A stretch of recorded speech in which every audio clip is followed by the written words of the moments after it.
আমার দাদু ভাইরা চায় না ওদের বাপ মারা আলাদা হোক,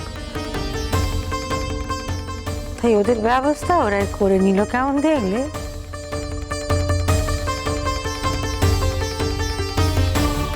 মা, আমি তো ভাবতেই পারিনি এত ছোট ছোট বাচ্চারা এইভাবে প্রতিবাদ করবে।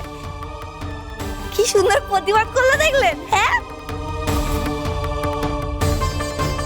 মা, সরি, দেখেছেন? হ্যাঁ, বদ্দির ছেলেরা একদম বদ্দির মতো স্মার্ট হয়ে গেছে। কথা বলতে পারে না তো কি হয়েছে, ওদের কথা মতোই এখন সব চলবে।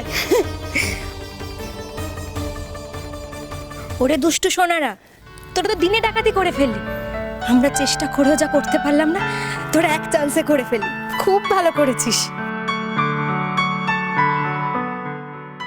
আরে এ তো মহা মুশকিল, কি সব হয়ে গেল?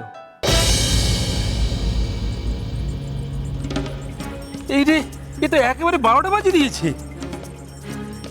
আমার কাজটাতে সত্যি সত্যি জল ঢেলে দিয়েছে। আবার নতুন করে ড্রাফট তৈরি করে তারপর সাইন করাতে হবে। অদ্ভুত কাণ্ড, বাচ্চাটা পা নাড়াবার সময় পেল না, এখনই পা নাড়াতে হলো। অসভ্য পাজি হতচ্ছাড়া বাচ্চা, আমি জীবনেও দেখিনি এরকম। এই জানিপুরি, একদম ওদের নামে বাজে কথা বলবে না বলে দিলাম, গলা টিপে মেরে ফেলবো। ওরা খুব ভালো কাজ করেছে মা। আমি না ওদের দুজনকে দুটো সোনার মল বানিয়ে দেবো, তাই না? না, আমি তো ভাবছি পা এবারে সোনা দিয়ে মুড়িয়ে দেবো দাদু ভাইদের। আচ্ছা উকিল বাবু, নতুন করে ড্রাফট বানানোর তো কোনো দরকার নেই, এর নিচে সাইন করালেই তো হয়ে যায়, তাই না? নিন, আর দেরি না করে নিচে একটা সাইন করে নিন।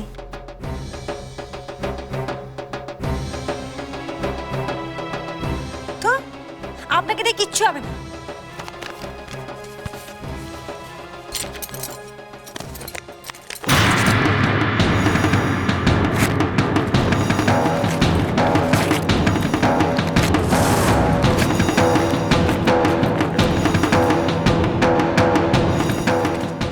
সব অনর্থের কাজে বাড়িতে হবে না। এর থেকে সোজের একটা সীমা আছে। তুমি আর তোমার স্বামী সেই সীমা পার করে গেছো অনেকক্ষণ। শুনতে পাচ্ছ? ঘন্টার শব্দ শুনতে পাচ্ছ? এর মানে কি জানো? দেবাদিদের মহাদেব চান না এমন অনর্থ হোক। তিনিও চান না এমন ঘটনায় বাড়িতে ঘটুক। আমার দাদু ভাইরা হলো ঠাকুরের অংশ, বাচ্চারা সবাই ঠাকুরের অংশ। তাদের দিয়ে ভগবান আদেশ পাঠান, মহাদেব আদেশ পাঠিয়েছে। তিনিও চান না, আর আমার দাদু ভাইরাও চায় না যে ক্ষণিকের জন্য তাদের বাপ মা আলাদা হোক। কি করলেন এটা? এত বড় অন্যায়, এটা তো নিষিদ্ধ।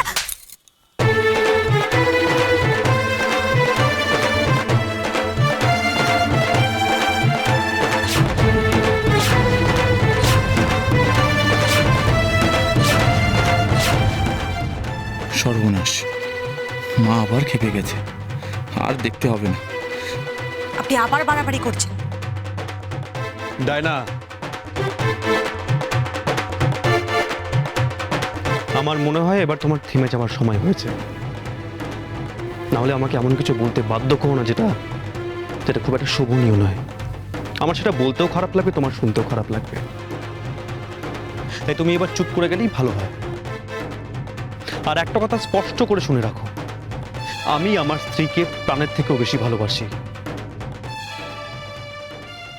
আর ওর থেকে আলাদা হয়ে গেলে আমার জন্য একটা জিনিস অপেক্ষা করবে, সেটা হলো মৃত্যু।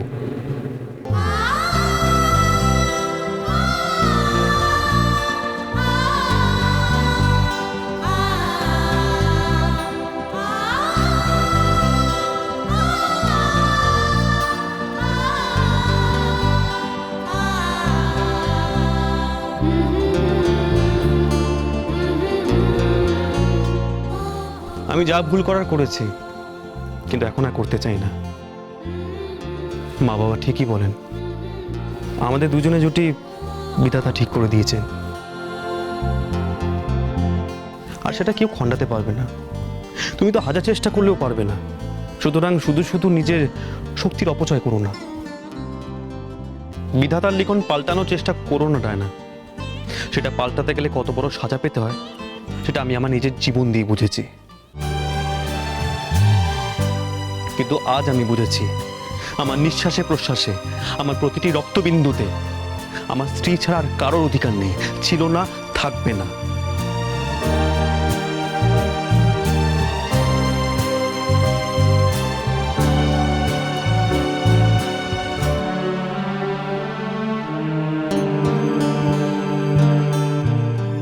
ওকে আমার থেকে কেউ আলাদা করতে পারবে না ডায়না, আর তুমি তো পারবেই না। দুঃস্বপ্নে ভাবার চেষ্টাও করো না। দেখুন ম্যাডাম, সংসার ভাঙা আমাদের কাজ নয়। ভাঙা যত সহজ, গড়া তার চেয়ে অনেক বেশি কঠিন। নিত্যদিন এই পেশায় কাজ করতে করতে সেটা আমি খুব ভালো করে বুঝেছি। আর আপনারা যখন ভাবছেন আবার একসঙ্গে থাকবেন, মনে করছেন ভালো থাকবেন, থাকুন না। তাহলে তো এই কাগজপত্রের কোনো দরকার নেই। আমার কাজ তাহলে শেষ। ঈশ্বরের কাছে প্রার্থনা করি আপনারা সুখে থাকবেন, ভালো থাকবেন। আমি তাহলে আসি, সবাই ভালো থাকবেন।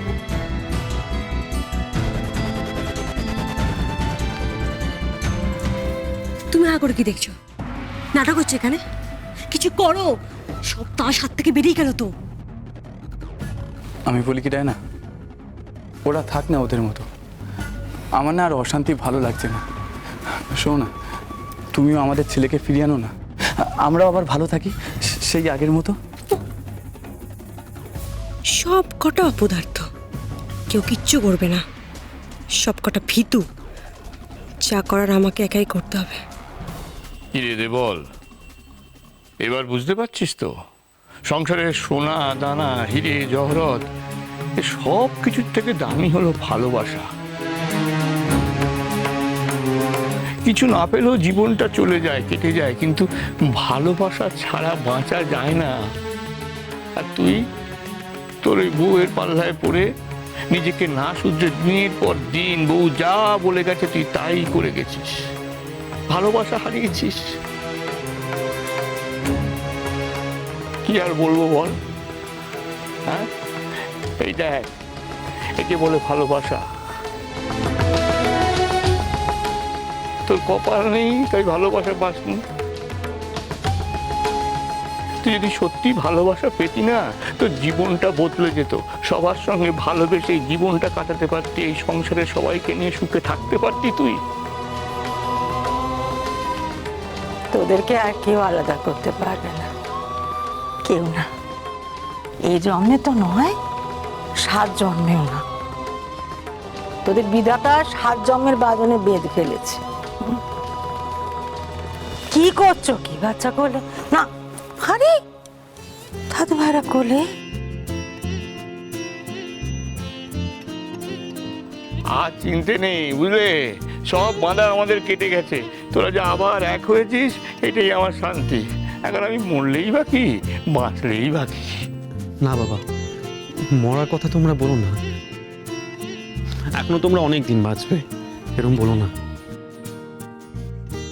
আর না, এই দেবলকে এবার লাথি মেরে হাঁটিয়ে দেওয়ার টাইম এসে গেছে। কোনো কাজের না। আজ ও যদি আমার একটু সাপোর্টে থাকতো, তাহলে আমার এই হার হতো না। কি হলো? উষো সেইভাবে জিতেই গেল। ও ডাইনি বুড়ি, এত কি ভাবছো? হ্যাঁ, এবার বুঝেছো তো সত্যেরই জয় হয়। অবশ্য তুমি কি করে বুঝবে? তুমি তার তোমার বরকে ভালোবাসো না। আর দেবলের সামনে আর বাকিটা নাই বা বললাম। যা যা করেছো আমরা সবাই তো দেখেছি। একটা কথা বলি, আমার মনে হচ্ছে এবারই পার তোমার চুকলো। কিন্তু একবার শেষ চেষ্টা করতে পারো, দেখো ভালো হয়ে থাকতে পারো কিনা। হ্যাঁ, রাজাতকে ফিরিয়ে দাও না আমাদের কাছে। তারপর দেখো না দেবলের সাথে ভালো করে সংসার করতে পারো কিনা। মানে লাস্ট এরাই যাকে বলে আর কি।